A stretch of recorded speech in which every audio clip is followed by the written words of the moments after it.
and we're back to give you another Central Coast market update. Darryl is here joining us. Hello, everybody. And has a few topics that he'd like to share with all of us. Thank you all for tuning in, and thank you, Darryl, for being here with us again. Before we have you share your updates, we'll give you a quick snapshot of the SLO County real estate market by sharing last month's residential stats from the California Regional MLS. Jen, take it away. Okay. April of 2023 shows that the median price jumped from $807 last month all the way up to $851 in April. So that is great news. Big jump. Yeah. Great news for sellers out there. This is the second month in a row that we have seen a significant increase. So cheers to that, you guys. Cheers. Cheers.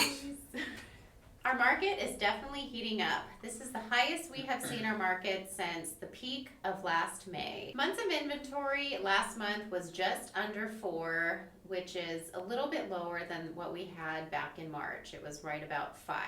The number of sales dipped a little from 203 in March down to 177 in April. We only had 216 new listings, so the low inventory is keeping our number of closings lower than usual. There are currently 335 properties under contract, so we should definitely see closings in May over 200. Days to sell was at 44, which not much has changed there. Last month it was at 43. Hey, Jen, that's great news about the median price. Yes.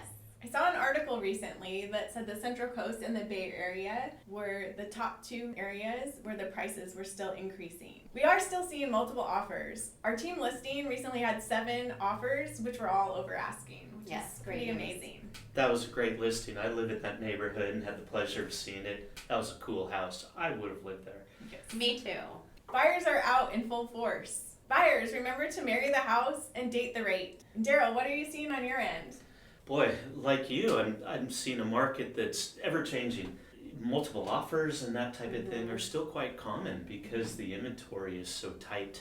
Right now, it does not benefit investment properties and second home purchases. Who it does benefit would be first-time home buyers. Okay. And especially those that fit within the income bracket of maybe $139,000 or less. And it can affect purchase prices up to probably $800,000, maybe Wow. more, within our county in San Luis Obispo It's crazy County. to think that's a first-time home buyer budget. It could, and again, it doesn't mean that they'll spend that much, Yeah. but they could. And there's so many variables depending upon the amount of the down payment and how much debt they carry. With new updates in our industry, we have to be especially careful with the loan packages that we work on and just to, wherever we can, to be able to get a complete loan package up front to help us in the way that we look at that loan and quote the rates. So Darryl, what do we need to know about the new loan level price adjustments that are being talked about? Gotcha. Well, that's a hot topic right now, and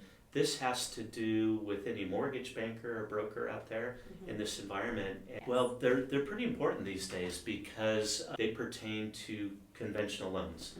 And they affect pricing on loans. In a lot of ways, the pricing has gone up on conventional loans. The way that pricing is calculated is different now, that we have to look at and put it through. We have to take the loan application, run the credit report, put it through a pricing engine. Yeah. In a way, we're going old school on some of these in terms of getting our verifications of employment up front because the debt to income ratios can also affect the pricing, and if their debt to income ratios are under 40%, then the loan will price a little better. If it's higher than that, it can cost more. And if we're within certain tiers, there's actually a benefit. There's an enhancement. The loan level pricing adjustments are important because typically the safer the risk, the better the price on a loan. For the most part, that is still true, but in some cases, it's different. There's some unique features to these loan level pricing adjustments where there actually is some enhancement to a first-time home buyer that might have a FICO score lower than 660. And for those that might be in the 680 credit score tier up to, let's say, 760, which traditionally is a very good credit score, some of them might actually be paying more these days. So you have to be a first-time home buyer within the state of California, which means that you've not owned a home within the last 3 years, and there can be some additional benefits. Great. In some areas, it's an attempt by the federal government to slow up what has been a very hot housing market, including properties that are purchased for investment and second home. But what they're trying to do is also provide some additional opportunity to those that might be in the lower credit tier to give them a more competitive edge. What's interesting is while the cost of business has gone up for conventional loans, we've actually seen it go down on some of the governmental loans, including FHA. So what's happening is FHA is moving into that space to help some of these buyers that have an adverse impact from this.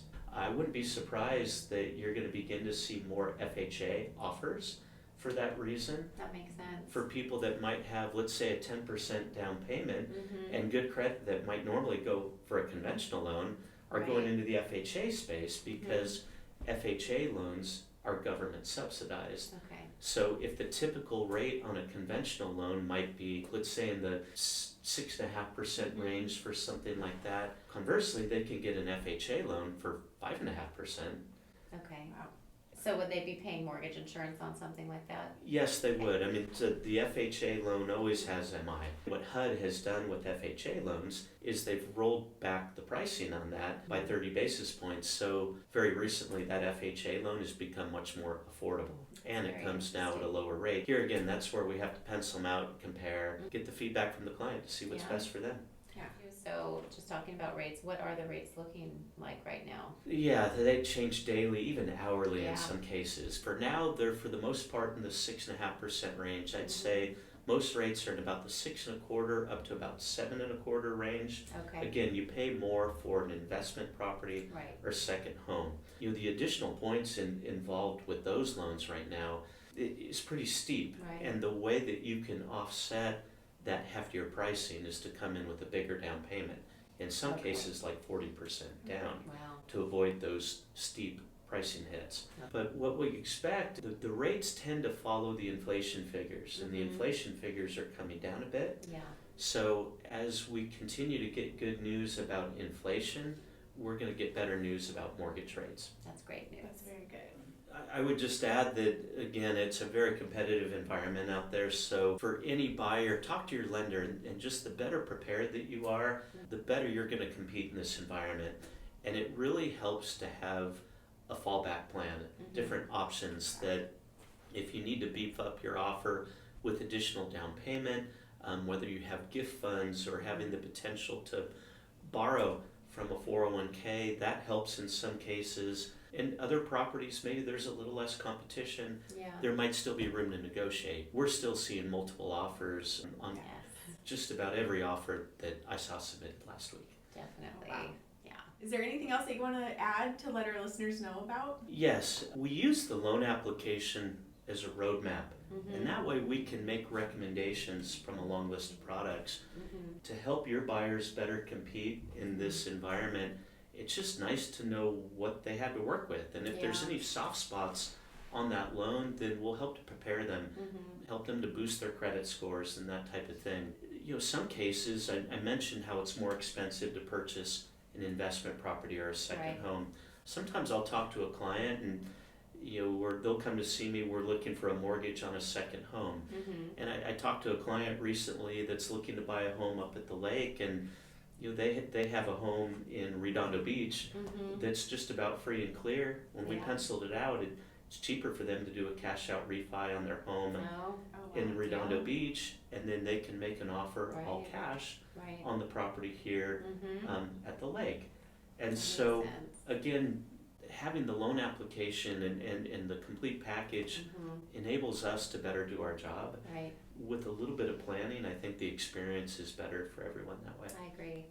At least you go into it knowing all your options. Exactly. And there's more than one way to skin a cat, so to speak. Be able to have that discussion with the client and do some planning going in, and they're going to compete better that way. I agree. Well, thank you so much, Darryl, for that great info. My pleasure. Thank you for having me. Of course. Our market continues to heat up. It is definitely a great time for all of you sellers out there, but buyers, there are still a lot of great opportunities for you as well.